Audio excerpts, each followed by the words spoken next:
দয়াল নবী রাসূল পাক সাল্লাল্লাহু তাআলা আলাইহি ওয়াসাল্লাম ঘোষণা দিয়েছেন, এমন এক জামানা আমার উম্মতের মধ্যেই আসবে গো, আমার উম্মত দুনিয়ায় তিহাত্তর দলে অন্তর্ভুক্ত হবে। কয় দলে? সবাই মুখ খুলে বলুন, কয় দলে? আমার নবীজি ঘোষণা দিচ্ছেন। দলিল عن أبي هريرة رضي الله تعالى عنه أن رسول الله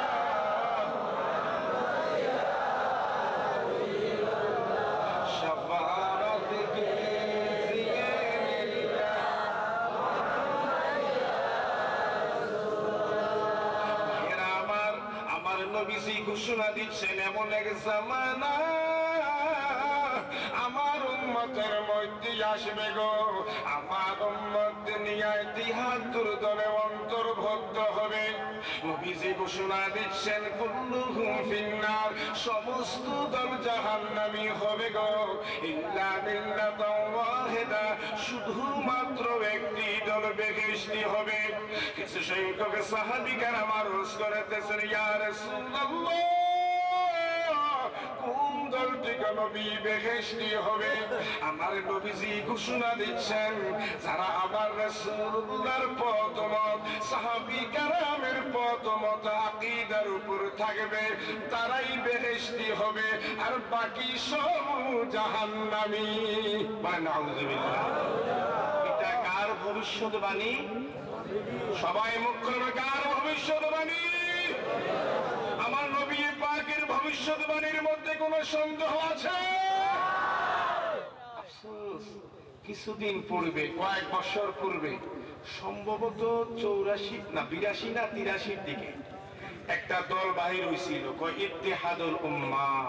আমরা এত খারিজি বুঝি না, রাফিজি বুঝি না, মুতাজিলা বুঝি না, ওয়াহাবি বুঝি না, সুন্নি বুঝি না, সব এক হয়ে যাও ইসলামের বৃহৎ স্বার্থে। ইত্তেহাদুল উম্মাহ। নবী পাকের ঘোষণা হলো, এমন এক জামানা আমার উম্মতের মধ্যে আসবে, আমার উম্মত ৭৩ দলে অন্তর্ভুক্ত হবে, আর সে এক করে ফেলে। নাউযুবিল্লাহ বলেন না। তাদের এই ঘোষণা মানেন না, আমার নবীজির ঘোষণা মানে?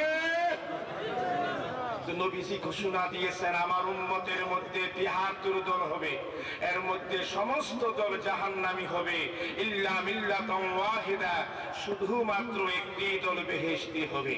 বাবা জান, যে ৭২টি দল জাহান্নামী হবে, তাদের পরিচয় জানার দরকার আছে কিনা? সবাই মুখ খুলে বলে, আছে কিনা? এই ইলাইগঞ্জ এলাকায় কোন মুফতি, মুহাদ্দিস, মুফাসসিরের ঘরে যদি মিশকাত মুতাজিলাদের মধ্যে হলো ২০ দল। সবাই মুখ খুলে আওয়াজ করে বলুন, কয় দল? ওয়াশিয়াতু ওহুম ২২ ফিরকা, শিয়াদের মধ্যে হলো ২২ দল। সবাই মুখ খুলে আওয়াজ করে বলুন, কয় দল? ২০ আর ২২ কত হলো? ওয়াল খাওয়ারিজ ওহুম ২২ ফিরকা, খারিজিরার মধ্যে হলো ২০ দল। কয় দল? আবার বলুন, কয় দল? তাহলে ৪২ আর ২০ কত হলো? ওয়াল মারজিয়া, মারজিয়ার মধ্যে হলো ৫ দল। কয় দল হলো? কয় দল হলো? ৬৭। কয় দল হলো?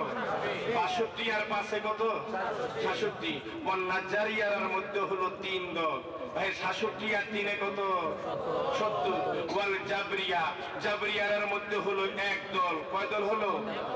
ওয়াল মুশাব্বিহার মধ্যে হলো ১ দল। কয় দল হলো? এই ৭২ দল জাহান্নামী, শুধুমাত্র একটি দল হলো বেহেশতি। সেই দলটির নাম হলো আহলুস সুন্নাহ ওয়াল জামাতের দল। বর্তমানে কিছু সংখ্যক মুনাফিক বাহির হয়েছে, ভাইয়েরা আমার, সুন্নি জামাতের নাম নিয়ে ব্যঙ্গ করে, আহলুস সুন্নাহ ওয়াল জামাতের নাম নিয়ে ঠাট্টা বিদ্রূপ করে। তাদেরকে আজকার এই ঐতিহাসিক সুন্নি মহাসম্মেলন থেকে আমরা হুঁশিয়ার করে দিতে চাই।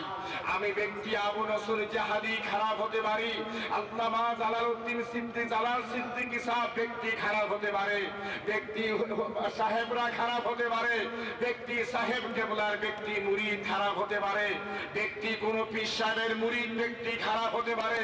আহলুস সুন্নাহ ওয়াল জামাত কোশ্চিন কালেও খারাপ হতে পারে না। যারা এই ধরনের ঠাট্টা বিদ্রূপ করো, রাখো তোমাদের ঘরে বিবি থাকবে না, এমনিতেই তালাক হয়ে যাবে। নাউজুবিল্লাহ বলেন না।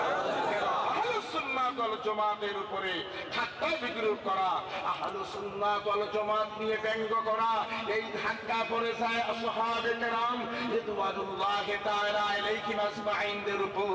এই ধাক্কা ডাইরেক্ট পড়ে যায় দয়াল নবীর উপর। নবীর উপর যদি ধাক্কা পড়ে যায়, ধাক্কা লেগে যায় আমার আল্লাহর উপর। ঈমান থাকবে? মুখে ঈমান থাকবে? আফসোস, বর্তমানে দেখা যায় আহলুস সুন্নাত ওয়াল জামাতের নাম নিয়ে কিছু সংখ্যক মুনাফিকেরা ব্যঙ্গ করে। ভাইয়েরা আমার, আজকে গোটা বিশ্বের মুমিন মুসলমানেরা তারা করুণ অবস্থায় জীবন যাপন করতেছে। আজকে তারা আহত ইয়াহুদ ওয়ান নাসারা বেঈমান কর্তৃক, বিশেষ করে ভেনিসে যে দুর্ঘটনা ঘটে গেল, ইউরোপ কান্ট্রির বিভিন্ন পত্র পত্রিকায় নবী সরকারে দু জাহান ব্যঙ্গচিত্র প্রকাশ করে গোটা বিশ্বের মুমিন মুসলমানদের মৌলিক অস্তিত্বের উপরে তারা আঘাত এনেছে। ঠিক না? তারা এই সমস্ত কর্মে লিপ্ত, তাদেরকে আপনারা মানেন? ভাইরা আমার, আফসোস, বর্তমানে কিছু সংখ্যক ভাই সাহেব আছে, বুশ ভাই সাহেবের বিরুদ্ধে একটি কথাও বলে না, টনি ব্লেয়ার ভাই সাহেবের বিরুদ্ধে একটি কথাও বলে না। ইরাকের মুমিন মুসলমানদেরকে শেষ করে ফেলেছে। ইরাকের মুমিন মুসলমানদের পিঠ আজকে দেয়ালে থেকে গেছে। অদ্যাবধি পর্যন্ত ইরাকের মুসলমান নিয়ে ভালো মন্দ কিছু বলল না। বরং তারা যখন ক্ষমতায় ছিল না, তখন তারা বলতো গোটা বিশ্বের মুমিন মুসলমানদের দরদে আমরা দরুদি, কেননা এক মুসলমান আরেক মুসলমানের শরীরের সাথে একটা সম্পৃক্ত সম্পর্ক রয়েছে। এক মুসলমানের উপরে যদি ঢিল পড়ে, এটা যেন আরেক মুসলমানের শরীরে লাগে। ঠিক না? কিন্তু ইরাকের বেলায় বাইসাবরা চুপচাপ ছিল। এর পিছনে কারণ কি জানেন? বাইসাবদের পকেটে বড় বাইসাবের পয়সা পড়েছে। কি পড়েছে? পয়সা পড়েছে। বর্তমানে নীল আকাশের নিচে জমিনের উপরে একদল বাইসা বাহির হয়েছে। কি বলে জানেন? তো দূর দেশ থেকে ইয়া রাসূলুল্লাহ, ইয়া হাবিবাল্লাহ বলে নবীজিকে ডাকা শিরকি কাজ, বিদআত কাজ হয়েছে। এই প্রসঙ্গে কিছু বলবো কিনা? আপনারা শুনলে খুশি হবেন। ওই আচ্ছা, এই কথাটা বলে শেষ করে দিচ্ছি। আলহামদুলিল্লাহ। আচ্ছা, আলহামদুলিল্লাহ, এই কথাটা বলে শেষ করে দিচ্ছি, ওনারা শুনে যাও। উলামায়ে দেওবন্দিদের বড় মুরব্বী, যিনি উলামায়ে কংগ্রেসের প্রতিষ্ঠাতা সভাপতি ছিলেন, আল্লামা হুসাইন আহমদ মাদানী শাহ হুজুর, তিনি উলামায়ে কংগ্রেসের প্রতিষ্ঠাতা সভাপতি ছিলেন, দেওবন্দি আলেমদের বড় মুরব্বী। তিনি একখানা কিতাব লিখেছেন, কিতাবটার নাম হলো আশ-শিহাবুস সাকিব।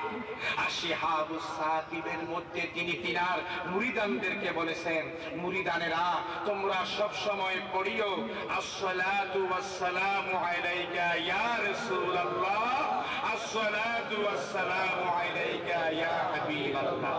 যারা ফতোয়াবাজি করতেছো, ইয়া রাসূলুল্লাহ বললে শিরক হয়ে যায়।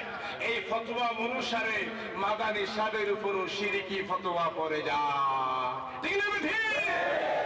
আসুন, আমি আর কথা বলবো না, জনাব এখন কথা বলবে। ওনারা কে কথা বলতেছেন? বাবা জান, আলহামদুলিল্লাহ, অনেক প্রতিষ্ঠান উত্তর উন্নতি হয়েছে।